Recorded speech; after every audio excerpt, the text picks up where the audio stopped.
Hi, today my topic is a case study about Central Park, and I will choose the perspective of NSW, Department of Planning and Environment.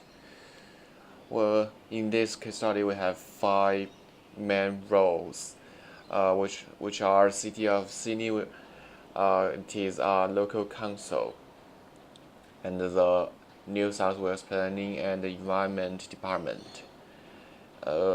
We have the Carlton United Brewers, who owns the Kent Brewery site, and we have another developers called Fraser's Center Point Homes and Australiland.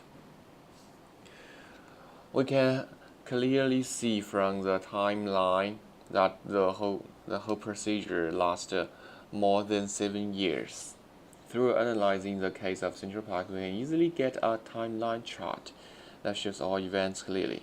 In April 2003, the Carlton and United Breweries announced the closure of Kent Brewery from 2005, with Australiland having the purchase opportunities. After that, everything seemed to run very well. The Central Sydney Planning Committee prepared new planning controls for the site that, with a brief formulated by a design team, were also prepared for a design competition. All these documents were accomplished in December 2003, and the competition began at the same time.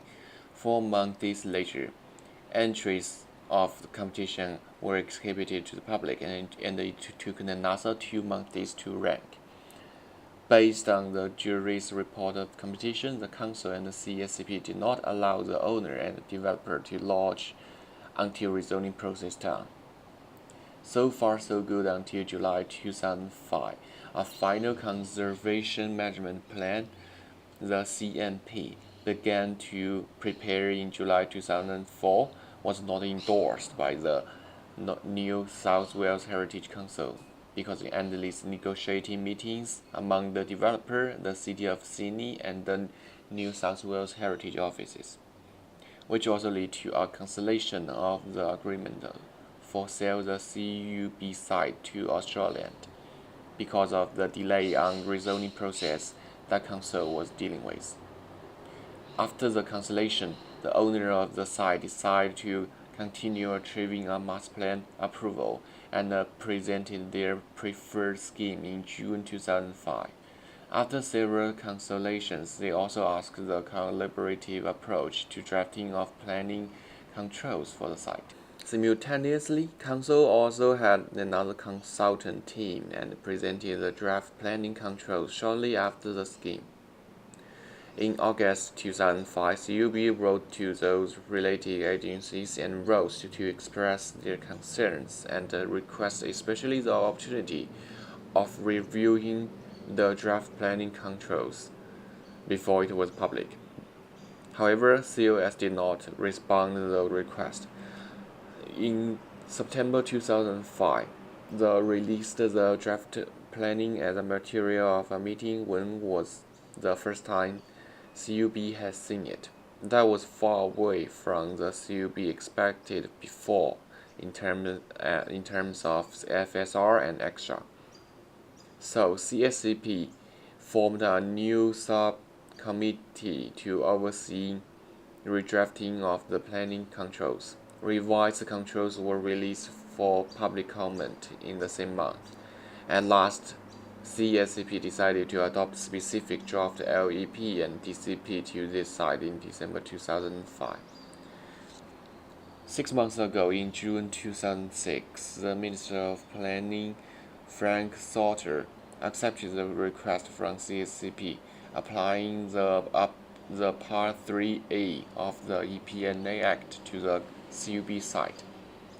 After expressing his concerns about delays, from this point, the whole project operated quite well than before, but still spent 4 years to reach the stage of occurring development. In my opinion, the whole process cannot be called efficient. Obviously, lots of time and money wasted in draft planning controls making. Lack of collaboration is the main problem. There were almost 1 year wasted in rezoning process and a half-year wasted in a conservation management plan process, which directly led to the cancellation of an agreement with Ashland. If City of Sydney and developer can have more communication and collaboration, CMP could be done in the summer of 2005. Ashland could also start the development in early 2007. The next few terms of rezoning and revising would be unnecessary.